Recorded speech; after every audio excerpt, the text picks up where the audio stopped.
Pour le 8 décembre, l'artiste Thomas Vessière du groupe Laps a décidé de se faire une toile place Satonnet. Une toile dont les fils mis bout à bout mesureront plus d'1 kilomètre. Et je ne vous parle même pas de la taille de celles qui vont l'habiter. Elles font presque 2 mètres d'envergure. On installe à peu près 80 araignées qui vont donc faire des numéros, être domptées. Voilà, l'univers du cirque avec l'araignée comme sujet.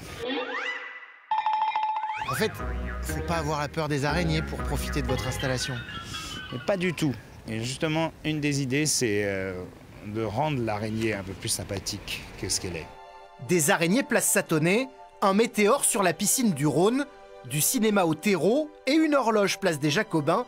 Voici quelques-uns des temps forts de la prochaine fête des Lumières, dévoilée cet après-midi à l'Hôtel de Ville. Cette année, une 50aine de créations seront proposées aux touristes et aux Lyonnais, avec notamment une place Bellecour revisitée.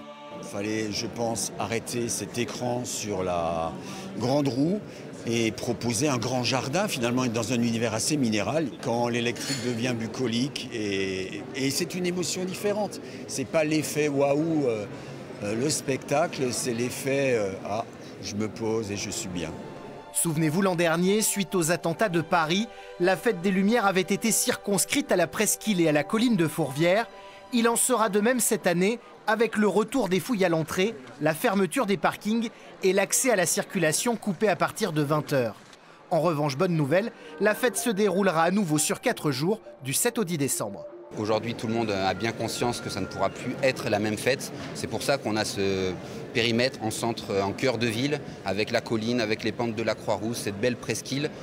On préfère faire quelque chose de très qualitatif, de très sécurisé pour que les uns et les autres aient plaisir à y venir, plutôt que d'élargir finalement la fête à quelque chose qui serait synonyme d'insécurité et qui dissuaderait les gens d'être présents. Malgré tout, cette année, la fête des Lumières s'apprête à investir de nouveaux lieux, comme par exemple le clocher de la Charité et la façade de la Grande Poste, avec une création inspirée des jeux vidéo. Et puis pour la première fois, des ados vont participer au 8 décembre en illuminant la façade de leur bahut, le collège Jean Moulin.